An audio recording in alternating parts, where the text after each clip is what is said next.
Hello दोस्तों, welcome to R M study. मैं के डी आपको स्वागत करता हूं आपके अपने चैनल आर एम स्टडी पे। तो आपको तो पता होगा, अब तक जो सेशन चल चुका है वो है आपका ट्रांजिस्टर का सेशन। तो ट्रांजिस्टर का सेशन में बहुत जो इम्पोर्टेंट चीज़ है वो हम बात ऑलरेडी कर चुके हैं। अब जो हम बात करने वाले हैं उसका प्रोसेस के ऊपर, मतलब उसका वर्किंग के ऊपर, कैसे वो वर्क करता है, उसका बायस कैसे किया जाता है, एमिटर को कैसे बायस किया जाता है, बेस को कैसे बायस किया जाता है और कलेक्टर को कैसे किया जाता है। इस सब के बारे में हम बारीकी से बात करेंगे। तो इस चैनल में जो नए हैं वो प्लीज़ चैनल को सब्सक्राइब कर लीजिए और बेल आइकन को क्लिक करना ना भूलिए, क्योंकि मैं आपको बहुत ही अच्छा कंटेंट देता रहूँगा। क्योंकि देखिए, इलेक्ट्रॉनिक्स एक ऐसी चीज़ है जो कि आपके लिए बहुत ज़रूरत है। ये जो चीज़ मैं आपको कंटिन्यूसली प्रोवाइड करता जाऊंगा, उसके रिलेटेड क्वेश्चन भी मैं दे चुका हूँ, आपको थोड़ा थोड़ा पूछ चुका हूँ टेलीग्राम की चैनल में, और क्लास में भी पूछता रहता हूँ। और आगे भी जो है इलेक्ट्रॉनिक्स का सारे के क्वेश्चन ऊपर हम भी डिस्कशन करने वाले हैं। तो थोड़ा सा धैर्य रखिए और अच्छी तरह से क्लास को कंटिन्यू कीजिए। तो इस चैनल में जो नए हैं वो प्लीज़ चैनल को सब्सक्राइब कर लीजिए और बेल आइकन को क्लिक करना ना भूलिए। अगर आप मुझसे टेलीग्राम चैनल से ज्वाइन करना चाहते हैं तो टेलीग्राम का चैनल का लिंक डिस्क्रिप्शन पे दिया हुआ है, आप चाहे तो उधर से भी ज्वाइन कर सकते हैं। तो चलते हैं आज के सेशन को शानदार बनाते हैं। आप जुड़ रहे हैं हमारे साथ। तो कैसे हैं आप लोग? हालांकि ये वाला डायलॉग आपके लिए कुछ नया नहीं होगा, क्योंकि ये वाला जो हमारा भाई केरी मिनाटी का था वो बहुत फेमस हुए थे जो अगले लॉकडाउन में। ये उनका डायलॉग है। तो चलते हैं उनके डायलॉग से ही सही आज का क्लास शुरू करते हैं। आपको पहले मैं ये बता चुका हूँ कि क्यू पॉइंट एक ऐसा चीज़ है जिसको स्टेबल रखने से आपका जो कंडीशन, मतलब ट्रांजिस्टर का ऑपरेशन जो है वो अच्छा तरह से होता है। तो क्यू पॉइंट के बारे में आपको पहले मैं बता चुका हूँ कि देखिए इस तरह से था आपका क्यू पॉइंट कैसे फिक्स किया जाता है। ये था आपका डीसी लोड लाइन था। ये जो हो गया आपका क्यू पॉइंट, क्योंकि इनपुट जो दिया जाता है कुछ इस तरह से आपका इनपुट रहता है और आउटपुट आपका कुछ इस तरह से निकलता है, इस तरह से। ये आपका है क्यू पॉइंट। ये जो छोटा छोटा चीज़ मैं आपको अगले क्लास में आपको बता चुका हूँ। आज जो है सिर्फ इसके ऊपर, उसका बेसिक के ऊपर ही चर्चा करेंगे, क्योंकि ये वाला जो है कंसेप्ट है आपका। और आपको बता चुका हूँ क्योंकि क्यू पॉइंट कैसे वेरी करता है वो डिपेंड करता है आपका टेम्परेचर के ऊपर। टेम्परेचर वेरी करने से आपका क्यू पॉइंट वेरी करता है और बीटा वेरी करने से आपका क्यू पॉइंट वेरी करता है। तो बीटा का वैल्यू भी मैं आपको बताया था, I C equal to beta I B. ये वाला भी फॉर्मूला आपको बताया था। ये जो सारे चीज़ है ना, इसके ऊपर ही आपका सारे का सारा कंसेप्ट डिपेंड करता है। ये आपके ऊपर डिपेंड करता है कि आप किस तरह से इसको ले सकते हैं और किस तरह से इसको इस्तेमाल कर सकते हैं। बहुत ही अच्छा तरह से आप अगर इसको इस्तेमाल कर पाए ये वाला कंसेप्ट को, तो आपका बायसिंग जो चैप्टर है उसको समझने में कोई भी दिक्कत नहीं होगा आपको। तो चलते हैं बायसिंग के ऊपर अभी चर्चा करते हैं। अगले क्लास में आपको बताया था कि आपका बायसिंग जो है वो तीन तरह का है। एक है आपका बेस को लेके बायस किया जाता है, एक है आपका एमीटर को लेके बायस किया जाता है, और ये आपका कलेक्टर को लेके बायस किया जाता है। ये जो तीन तरह का बायसिंग है, तो ये तीनों के ऊपर ही आज हम चर्चा करेंगे। तो पहले है आपका बेस बायस। तो बेस बायस के ऊपर ही आज डिस्कशन कर लेते हैं। पहले बेस बायस। बेस बायस देखिए, बेस बायस इस मतलब वर्ड में आपको क्या समझ में आता है, मतलब बेस को जो है उसको बायस क्या होगा। आपको पहले बता चुका हूँ कि बायस क्या है। बायस एक स्टार्टिंग प्रोसेस है, किस तरह का हम स्टार्टिंग करते हैं। तो बेस को लेके एक सोर्स देके एक रजिस्टर लगा के सिर्फ उसका वो हम बायस कर लेंगे, तो ये वाला आपका कंडक्टिंग स्टेज में आ जाएगा। तो देखिए, बेस बायस को और एक चीज़ बोलते हैं, वो है आपका फिक्स बायस। फिक्स्ड बायस, ये जो चीज़ है इसको आप थोड़ा याद रखिए। जो बेस बायस है इसको हम बोलते हैं फिक्स्ड बायस। तो अब चलते हैं बेस बायस के कुछ फिगर के ऊपर हम बात कर लेते हैं। तो देखिए, अगर मैं बेस बायस की बात करूं, ये है आपका ट्रांजिस्टर है क्या, कुछ इस तरह सा।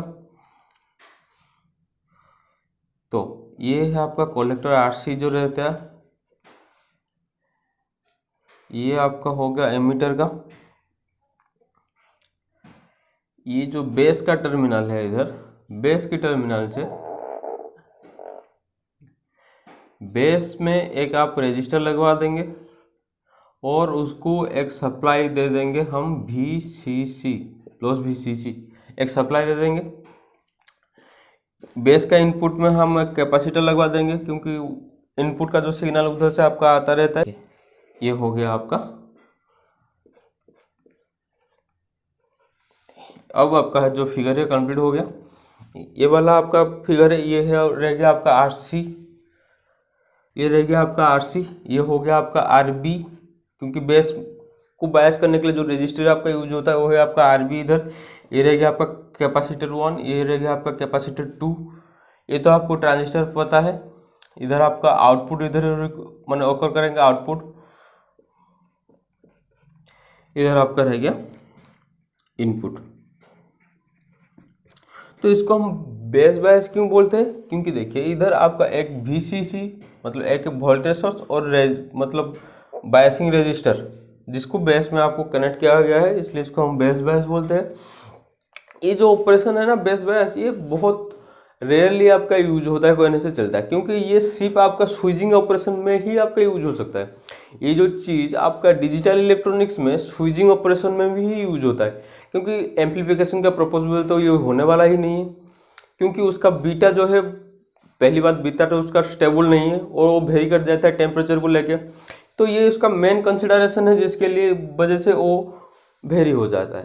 का पूरा जो अरेंजमेंट आप देख रहे हैं ये ज़्यादातर आपको मैं आपको बता चुका हूँ, क्योंकि ये ज़्यादा यूज नहीं होता है। मतलब ये प्रैक्टिसेबल क्यों नहीं होता है? क्योंकि इसका स्मॉल करंट है,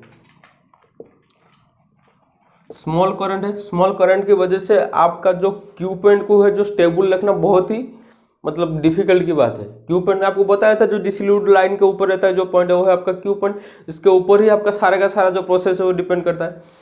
तो इसमें क्या होता है, जो स्मॉल करंट है और उसका डीसी क्यू पॉइंट स्टेबल नहीं रहता है, क्योंकि देखिए उसका पहली बात तो है बीटा स्टेबल नहीं है, बीटा स्टेबिलिटी नहीं है।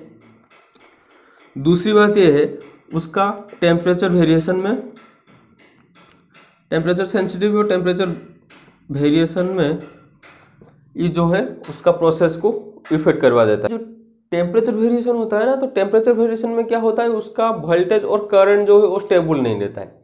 तो वोल्टेज करंट स्टेबल नहीं रहता है, ऑटोमेटिकली आपका बीटा का वैल्यू चेंज हो जाएगा, क्योंकि आपको पता है कि IC equal to beta IB, चाहे बीटा वेरी करे चाहे IB वेरी करे, आपका IC का जो करंट है वो वेरी हो सकता है। तो IC वेरी होने से आपका तो ऑब्वियसली आपका IC वेरी हो या IB वेरी हो, बीटा को वेरी होना ही है।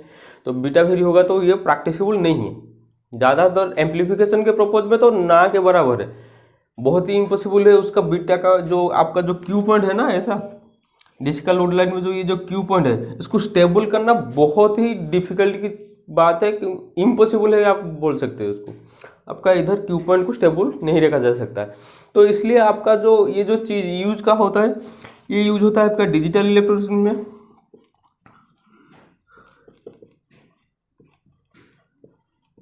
ये आपका डिजिटल इलेक्ट्रॉनिक्स में सिर्फ स्विचिंग ऑपरेशन में यूज होता है।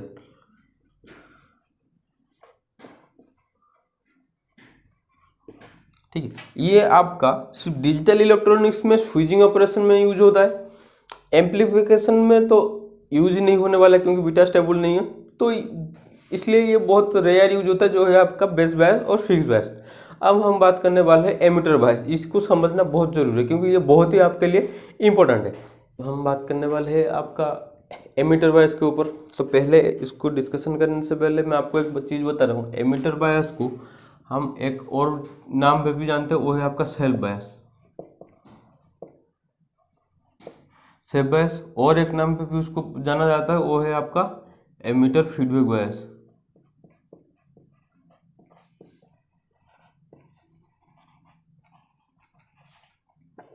ये दोनों नाम में उसको ज़्यादातर जाना जाता है। तो इसमें अलग क्या है बेस बायस और एमिटर बायस में? इसमें अलग क्या है? अलग सिर्फ ये है उसका एमिटर सर्किट में एक रजिस्टर लगेगा, मतलब ट्रांजिस्टर का एमिटर की टर्मिनल में एक आपका रजिस्टर लगने वाला है। रजिस्टर के थ्रू मतलब उसके साथ पैरेलली एक आपका जो है कैपेसिटर उधर लगने वाला है, जो इसको बायसिंग करता है, जो फीडबैक देता रहता है। तो उसके बारे में बात कर लेते हैं। पहले उसके फिगर की चर्चा कर लेते हैं। ये रह गया उसका फिगर, देख सकते हैं। ये आपका जो एमिटर टर्मिनल है, इधर आपका एक रजिस्टर लगवा दिया जाएगा। उसके बाद क्या किया जाएगा, इधर आपका एक कैपेसिटर को इस तरह सा लगा दिया जाएगा। फिर ऊपर का सर्किट हम कंप्लीट कर लेते हैं। ये आपका RC वाला का रजिस्टर है, मतलब कलेक्टर रजिस्टर है। तो सेम ही हम बेस में भी एक रजिस्टर लगवा देंगे। ये रह गया आपका RB, ये रह गया आपका RC, और दोनों को इधर एक सप्लाई दिया जाएगा जिसको हम VCC बोलते हैं। दोनों को एक सप्लाई दिया जाता है। तो इनपुट में आपको जैसे पहले से बोला हुआ था कि इनपुट में एक कैपेसिटर लगता है, क्योंकि इनपुट का सिग्नल इधर से जाता है जिसको हम C1 बोलते हैं, और आउटपुट से भी एक कैपेसिटर लगता है जिसको हम C2 बोलते हैं। तो ये जो आप पूरा सर्किट देख रहे हैं अभी, ये जो है ये है एमीटर बायस का जो फिगर है। तो फिगर में हम सिर्फ करंट का डायरेक्शन दिलवा देते हैं। करंट का डायरेक्शन मतलब आप किरचॉफ का लॉ ले सकते हैं, incoming current is equal to outgoing current, क्योंकि आपको पता है इधर इनकमिंग करंट, देखिए इधर आपका VCC दिया गया, मतलब ये वाला जो करंट रहेगा ये आपका रहेगा IC। इधर जो करंट आएगा इस तरह से आपका जाएगा, ये हो गया आपका IB। ये जो रिटर्न वाला करंट जाएगा ये रह गया आपका IE।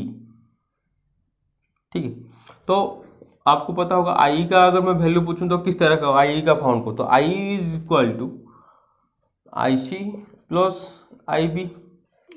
इस तरह का हमको फाउंड करना पड़ता है।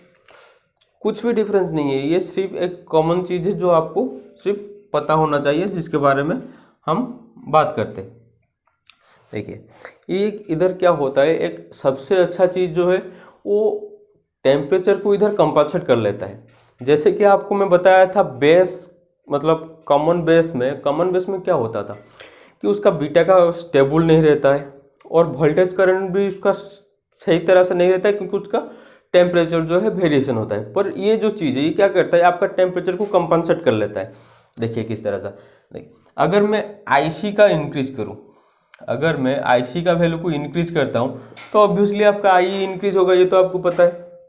अगर मैं ये वाला IC को अगर इंक्रीज करूं तो आपका IE जो है आपका इंक्रीज होगा। अगर आपका IE इधर इंक्रीज होगा तो क्या होगा, इधर आपका टेम्परेचर जो है इंक्रीज होगा। देखिए IE इंक्रीज करने से ये रह गया आपका RE, मतलब एमीटर का जो रजिस्टर है, एमीटर रजिस्टर के थ्रू से अगर करंट आपका ज़्यादा फ्लो होना शुरू हो जाएगा, उधर आपका टेम्परेचर भी ज़्यादा होना शुरू हो जाएगा। तो टेम्परेचर जो शुरू हो जाता है, टेम्परेचर इंक्रीज होने से क्या हो जाता है, आपका जो इधर का जो बायसिंग वोल्टेज है ये आपका VBE, ये है आपका बायसिंग वोल्टेज। तो टेम्परेचर इंक्रीज होने से आपका जो बायसिंग वोल्टेज है वो है आपका डिक्रीज हो जाता है। टेम्परेचर इंक्रीज कर, देखिए इधर आपका एक रिलेशन लिख लेता हूँ। टेम्परेचर इंक्रीज होता है, उसके बाद क्या होता है, VBE जो है आपका डिक्रीज हो जाता है। टेम्परेचर, देखिए ये चीज़ आप अच्छी तरह से समझिए। इधर आपका अगर टेम्परेचर इंक्रीज हो रहा है, मतलब आपका एमीटर रजिस्टर में अगर आपका टेम्परेचर इंक्रीज हो रहा है तो उसका मतलब क्या है, आपका जो base to emitter bias voltage है वो आपका डिक्रीज कर जाएगा। अगर आपका बेस टू बायस वोल्टेज मतलब बेस बायस जो हो रहा है उसका VBE जो है आपका डिक्रीज हो रहा है, उसका मतलब इधर आपका IB जो है वो भी आपका डिक्रीज करता हुआ आपको नजर आएगा। अगर आपका इधर IB डिक्रीज कर रहा है तो आपको पता है IC is equal to beta IB, ये तो फॉर्मूला आपको पता है। तो देखिए अगर IB आपका डिक्रीज कर रहा है उसका मतलब क्या होगा, अगर इधर IB आपका डिक्रीज कर गया तो IC डिक्रीज हो गया। तो देख सकते हैं, देखिए कंडीशन हम कहाँ से शुरू किए थे कि आपका IC पहले इंक्रीज हो रहा है। अगर IC इंक्रीज हो रहा है तो आपका इधर RE में आपका टेम्परेचर ज़्यादा होना शुरू हो जाएगा, क्योंकि करंट ज़्यादा फ्लो होता है। अगर इधर टेम्परेचर आपका ज़्यादा हो जाएगा तो ये VBE का वैल्यू डिक्रीज कर जाएगा। अगर VBE का वैल्यू डिक्रीज कर रहा है तो ये वाला बेस करंट का वैल्यू भी डिक्रीज कर जाएगा। अगर बेस करंट डिक्रीज करता है तो देखिए आपका IC जो है वो डिक्रीज कर जाए। तो इसमें से ये जो साइकिल से आपको पता चल सकता है कि किस तरह से वो टेम्परेचर को जो कंपनसेट करता है, इस सर्किल से हमको ज़्यादा पता चल सकता है। मतलब जो बहुत छोटा चीज़ है अब बात कर लेते हैं। ये जो पूरा चीज़ है आपको मेरे हिसाब से समझ में आ गया होगा। तो अब बात कर लेते हैं किस तरह से उसका ऑपरेशन जो होता है। अब जो है हम सारा चीज़ बात कर चुके हैं, अब हम सिर्फ उसके ऊपर जो इम्पोर्टेंट चीज़ है ये इसके बारे में हम बात करने वाले हैं। आपका जैसे KVL में आपका लूप का फॉर्मूला डाला जाता है, तो लूप का फॉर्मूला इधर अगर इस साइड में डालूंगा मैं, देखिए इस तरह से डालूंगा अगर लूप का फॉर्मूला इस तरह सा, तो क्या होगा, देखिए पहले देखिए VCC है इनपुट में, तो इधर मैं लिख सकता हूँ VCC, मतलब ये वाला जो प्रोसेस हो रहा है ना ये आपका IC फाउंड आउट करने के लिए। तो IC को इधर आप कैसे फाउंड आउट करेंगे इसको हम चीज़ में हम बात करते हैं। तो देखिए ये रह गया आपका VCC के बारे में। इधर आपका एक वोल्टेज ड्रॉप होगा, तो ये हो गया आपका ICRC। देखिए इधर आपका एक वोल्टेज ड्रॉप होगा, तो फिर यहाँ पे आपका क्या हो जाएगा, ये वाला आपका -VCC होगा। क्यों मैं बता रहा हूँ, देखिए हम इधर जिस पॉइंट से छोड़ के आते हैं, इधर प्लस वाला पॉइंट है आपका, देखिए आपका प्लस, इधर आपका माइनस होगा, क्योंकि आपका जो लूप इधर डाला जाता है वो आप जिस तरह से डलवा सकते हैं। मतलब अगर आप ड्रॉपिंग पोटेंशियल लेते हैं तो माइनस में लेंगे, अगर आपका इंक्रीज पोटेंशियल लेते हैं तो प्लस पे लेंगे। इसलिए मैं देखिए ड्रॉपिंग पोटेंशियल में जा रहा हूँ, इसलिए इधर माइनस ले आऊँ, -VCC प्लस ICRC ये वाला रह गया। इधर का जो वोल्टेज है, यहाँ पे जो वोल्टेज है आपका V, ये रह गया कलेक्टर मतलब VCE, इधर का जो वोल्टेज है आपका रह गया VCE, तो प्लस VC प्लस इधर का जो वोल्टेज ड्रॉप होगा वो है आपका IERE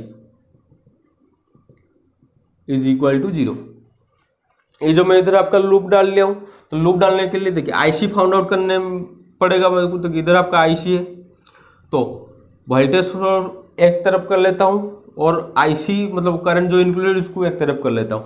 तो एक तरफ करने से क्या होगा, मैं इधर लिख सकता हूँ ICRC plus IERE is equal to VCC minus VCE। इस तरह से लिख सकता हूँ। देखिए VCC इस मतलब इस तरफ आ जाएगा, तो ये आपका हो जाएगा प्लस, और VC जो प्लस में हो वो हो गया आपका माइनस। तो इधर आपका एक रिलेशन अप्लाई होगा, अगर आपका IB का वैल्यू स्मॉल रहता है, आपको ये वाला तो फॉर्मूला पता है, IE is equal to IC plus IB। Generally आपका IB का वैल्यू क्या होता है, आपका IB जो है वो स्मॉल रहता है, छोटा अमाउंट का रहता है। अगर आपका IB वैल्यू इधर छोटा रहता है, इसका मतलब क्या है, इसको हम नेग्लेक्ट कर सकते हैं। अगर आपका IB वैल्यू इधर बहुत स्मॉल अमाउंट में रहता है तो हम IB को नेग्लेक्ट कर सकते हैं। इक्वेशन की प्रोपोज में ये याद है कि इक्वेशन की प्रोपोज में हम इसको नेग्लेक्ट कर सकते हैं। तो क्या हो गया आपका IE इक्वल टू IC। तो ये जो IE रह गया, इधर मैं IC आपका लिख सकता हूँ। तो इधर अगर मैं आपको IC लिख लूँ, मान लीजिए मैं इधर आपका IC लिख लिया, तो IC लिखने से क्या होगा, IC ओ ये IC आपका कॉमन आ जाएगा। तो इधर क्या हो जाएगा, RC प्लस RE, ये हो गया आपका। तो इस ओर आपका कौन कौन है, VCC माइनस VCE। अगर इधर मैं IC निकालने के लिए चाहूँ तो IC is equal to VCC minus VCE divide by RC plus RE। ये हो गया आपका IC निकालने के लिए फॉर्मूला इस तरफ का लूप में। ये चीज़ आप नोट कर लीजिए। IC निकालने का अगर आपको वैल्यू दिया होगा, RC का वैल्यू दिया होगा, VCC का, ऐसे अगर आपको वैल्यू दिया हुआ है तो आप इस तरह से आपका उधर IC निकाल सकते हैं। अब हम बात करेंगे इस तरफ का लूप है। अब ये वाला लूप गया, मतलब RC और RE को लेके लूप गया, और RB को लेके जो ये वाला लूप, इस लूप के हम बात करेंगे। तो सेम चीज़ है, कुछ डिफरेंस नहीं है, आपको बस बता दे रहा हूँ, आप समझ लीजिए। बहुत इंटरेस्टिंग चैप्टर है, करने में बहुत ही मज़ा आता है। इस वाला चैप्टर को करने में बहुत ही मज़ा आता है। देखिए इधर भी वो सेम लूप डालूँ तो VCC जो है इसको मैं माइनस में ले लेता हूँ, RB प्लस पहले करंट का लेता हूँ IB RB, इस वाला का वोल्टेज मतलब इस रजिस्टर में जो वोल्टेज ड्रॉप इधर लिख लिया। ये वाला जो मतलब बायसिंग वोल्टेज कितना है, VBE, तो प्लस VBE आपका फिर इस तरफ आ गया। अगर करंट, ये वाला करंट इस तरह से जाएगी, ये आ रहा है करंट, तो यहाँ पे आपका क्या हो जाएगा, IERE, ठीक है, इज इक्वल टू 0। ये जो चीज़ फिर सेम सिचुएशन में आ गई, तो इसको सोल्यूशन कैसे करेंगे, देखिए सेम प्रोसेस, IB RB और IERE को मैं इस तरफ लिख लेता हूँ, और उस तरफ मैं VCC को ले जा रहा हूँ, माइनस VBE आपका उस तरफ हो गया। तो यहाँ पे देखिए, तो ये यहाँ पे आपका रिलेशन जो है सेम डालना पड़ेगा। देखिए आई इक्वल टू आई सी, क्योंकि बीटा नेगलेक्ट करें, आई भी हम नेगलेक्ट करेंगे तो आई इक्वल टू आई सी हो जाएगा आपका ये जो फॉर्मूला। तो इधर में आई के बदले इधर में आई सी भी लिख सकता हूँ। तो और एक चीज है, इधर आपका बीटा का वैल्यू को आप किस तरह सा आईसी को कन्वर्ट करेंगे, ये जो है सबसे इंपॉर्टेंट चीज। किस तरह का कन्वर्ट करते हैं ये भी मैं आपको बता दे रहा हूँ। देखिए IC is equal to beta I B, इसके बारे में तो आपको पता होगा, IC is equal to beta I B. तो इधर में अगर आप बीटा का वैल्यू निकलता हूं तो बीटा इज इक्वल टू क्या हो जाएगा आपका आईसी बाई बीटा। बीटा का वैल्यू क्या हो जाएगा, सॉरी इधर में अगर आई बी का निकालता हूं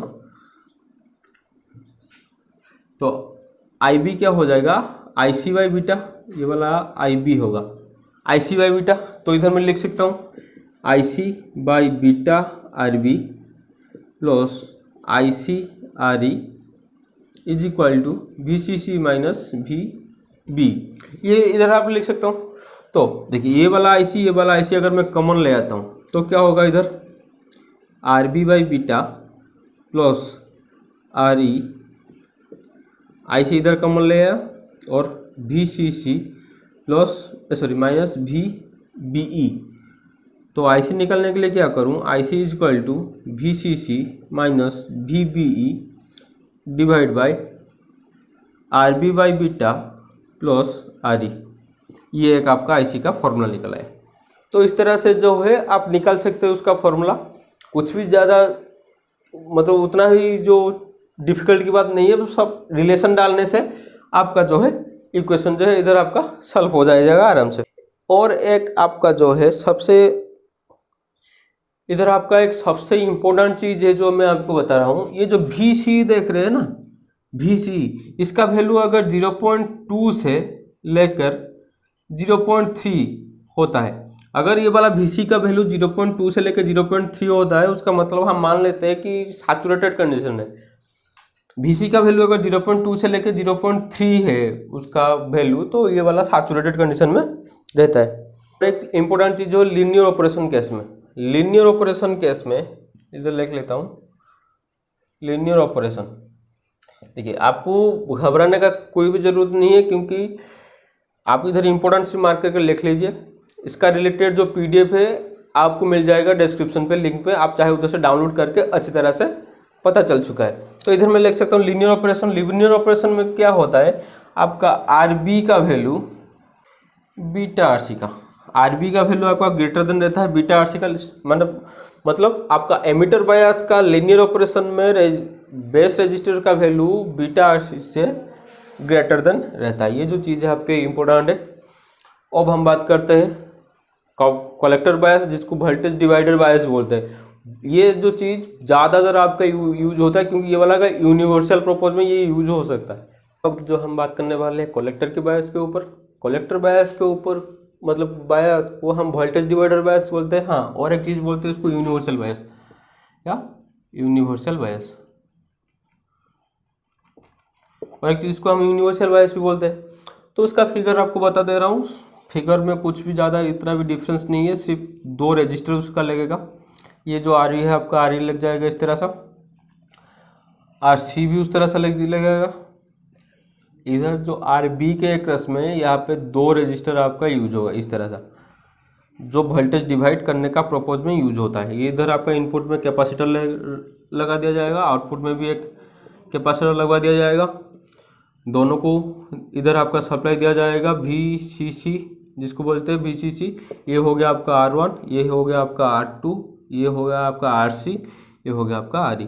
देख सकते हैं ये वाला जो फिगर है उस मतलब यूनिवर्सल वायर्स का जो ये वाला फिगर है, देख सकते हैं इधर आपका R1 और R2 में आपका जो वोल्टेज जो डिवाइड होता है।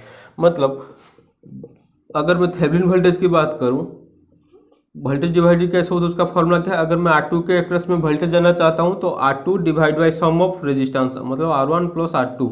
इस तरह अगर मैं R2 का अक्रॉस में वोल्टेज जानने के लिए चाहूँ तो फॉर्मूला ये है VTH equal to R2 by R1 plus R1 plus R2, और इसको हम VCC भी बोल सकते हैं।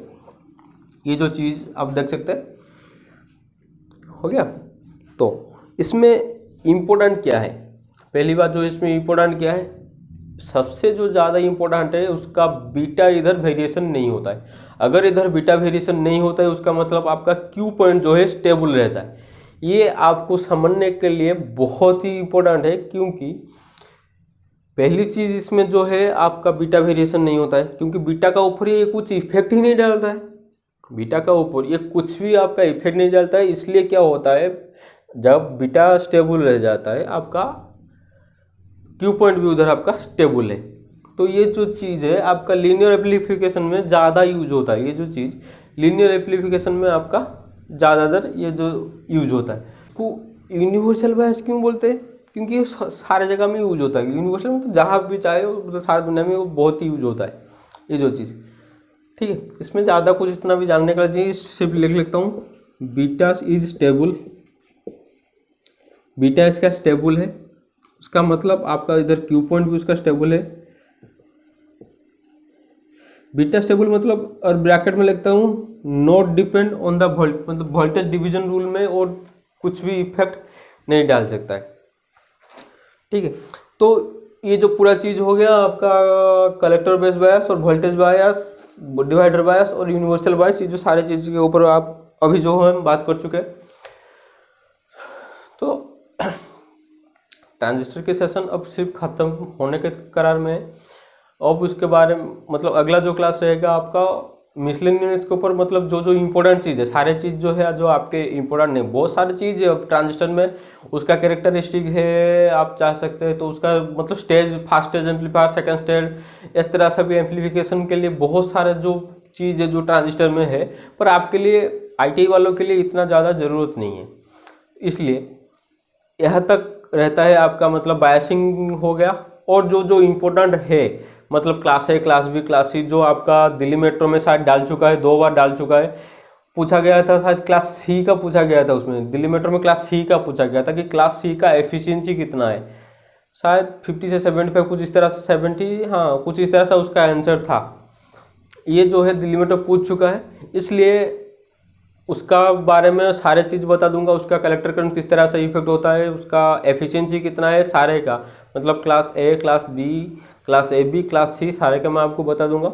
जो जो इम्पोर्टेंट है बता दूंगा। उसके बाद जो है हम दूसरा शुरू करेंगे, जो है आपका IGBT और जो रह गया आपका FET, ये सारे चीज़ के ऊपर बात करने वाले, क्योंकि वो है आपके लिए बहुत ही इंपॉर्टेंट है। क्योंकि ज़्यादातर जो है फंडामेंटल चीज़ में ही आपको पूछता है, उतना डीपली नहीं जाता है, इतना डीपली नहीं जाता है। फंडामेंटल के ऊपर आपको पूछने वाला है, और फंडामेंटल के ऊपर आपको घुमा के पूछेगा, मतलब कॉन्सेप्ट के ऊपर पूछेगा, क्योंकि कॉन्सेप्ट जो है बहुत सारे क्लियर नहीं होता है। इसलिए मैं आपको रिक्वेस्ट है, बहुत अच्छी तरह से कॉन्सेप्ट को समझ के चलिए। जहाँ भी कुछ डाउट आपका एराइज हो रहा है आप मेरे को पूछिए, कमेंट के थ्रू से पूछ सके। और मैं एक आपका आपका इंस्टाग्राम में भी एक ID खुलवा चुका हूँ, आप चाहे तो उधर से जाके भी फॉलो कर सकते हैं। तो ये जो सारे चीज़ आपको समझ के चलना बहुत ज़रूरी है। मैं इस बार यूट्यूब लिंक में दे दूंगा, इंस्टाग्राम चैनल के लिंक, आप चाहे तो उधर से जाके मेरे को फॉलो कर सकते हैं। उधर आपका भी हर जो इम्पोर्टेंट चीज़ का इमेज जो है उधर आपका शेयर होता है, जो भी आपके लिए बहुत ही इम्पोर्टेंट है। तो आज का सेशन को यही ख़त्म करते हैं। वीडियो आपको कैसा लगा आप मेरे को कमेंट सेक्शन पे बता सकते हैं, और कुछ अगर नया चाहिए आपको आप उधर भी बता सकते हैं। अगला जो सेशन आपका आएगा मिसलेनियस के ऊपर, जो जो चीज़ रह गया उसके बारे में हम बात करेंगे। तो चलते हैं दोस्तों, आज के सेशन को यही रखते हैं। जय जगन्नाथ।